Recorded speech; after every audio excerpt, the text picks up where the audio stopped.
notorious, consistent Gervonta Tank Davis hater, Tim Desert Storm Bradley, talked about the Jake Paul fight. And he says that Tank Davis is going to wash Jake Paul. And it's going to be like a bee fighting an elephant.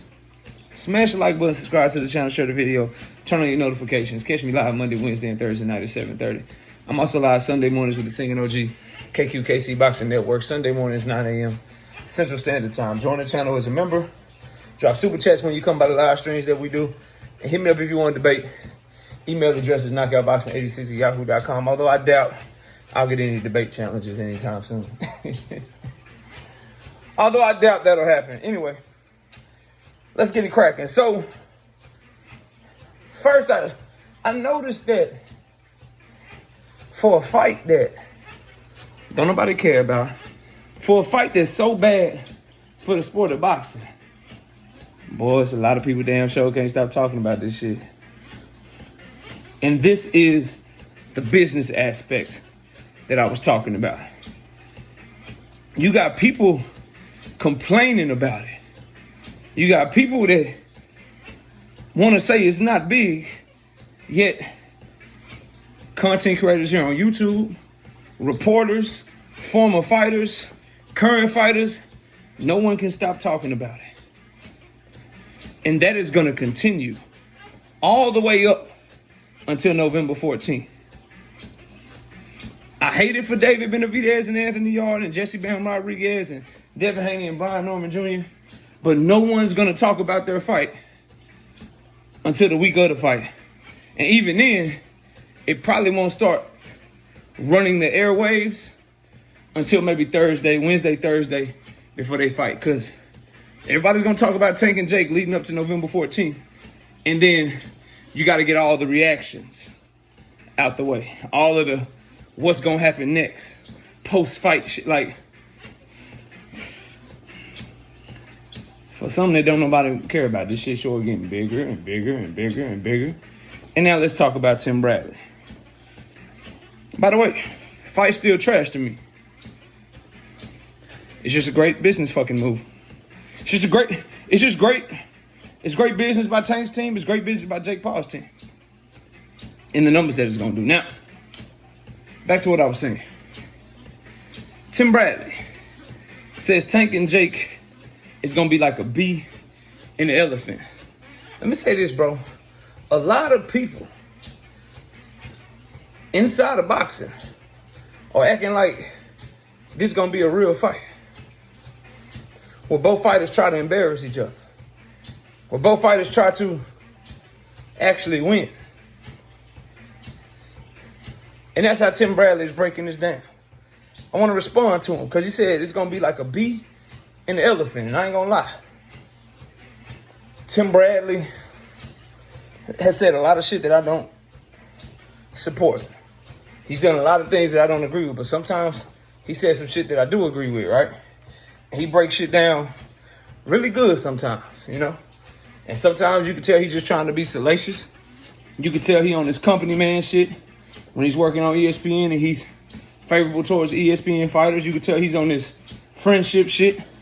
When he's talking about Terrence Crawford or Shakur Stevenson and shit like that, you can tell all of that.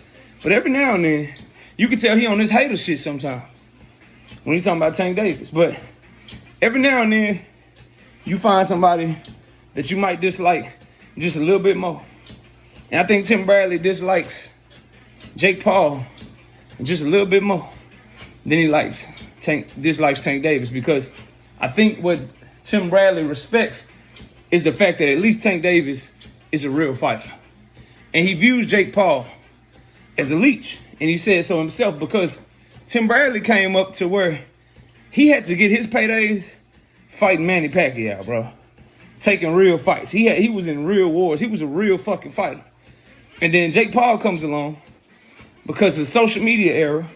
Because none of the skills that Tim Bradley got, none of the tough wars and tough fights and tough trainings and amateur background, all the shit that Tim Bradley had to go through, and Jake Paul just come in this bitch and he immediately start making money way more than Tim Bradley. So I do think it's some disdain there from Tim Bradley. where it's like, yo, I don't like the way Tank move. I don't like him as a person. But shit, I really dislike Jake Paul and what he stands for way more than what I think about Gervonta Tank Davis, which is why I believe he called Jake Paul a leech. And I gotta say, bro, when it comes to Jake Paul, this is what I think, right? My thoughts on Jake Paul. Tim Bradley is right when it comes to Jake Paul and his actual fights, in my opinion. Leeching off the game. Let me fight this social media star. Let me fight these has-been MMA fighters. Let me fight this 65-year-old boxer and Mike Tyson. And then when I do finally fight somebody in his prime that's a world champion level fighter, I'm going to make sure I outweigh him by 50, 60, 70 pounds. Right? So he is leeching the game, milking the game. And I see where Tim Bradley is coming from as a professional fighter. Right? However, Jake Paul as a promoter, MVP Promotions, they doing their thing, bro. They doing their thing. You got to admit that. You got to live in that, right? That's just the truth. Now, as far as the analogy about a bee and an elephant, I think that's good, bro. I think that's a damn good one because I imagine a bee and an elephant flying all around the bee ear, stinging the bee to be like, ah, shit. Stinging the bee again, ah, shit. Stinging the bee here, ah, shit. You just keep stinging me, bro. God damn. And then eventually, the elephant lays down and start licking his wounds and shit. And start trying to see what the fuck is going on with his eye and all that shit. And to me, that's what Tim Bradley is getting at. And I gotta say, that's what I've been telling people. The skill gap, the talent gap, the experience gap. I could see a world where Jake is looking clumsy. Jake is trying to get a hold of Tank. He's missing. And Tank is just in and out, beat his ass nonstop until eventually the wear and tear wear on Jake. And I'm holding firm on this, bro. I'm holding firm on this. I'm holding firm on this. This point right here. If this shit is not fixed, there's no way Jake Paul can last 10 rounds with Tank. If he lasts 10 rounds, it's because it's fixed. And as a Tank Davis fan, you already fighting a bullshit fight, bro.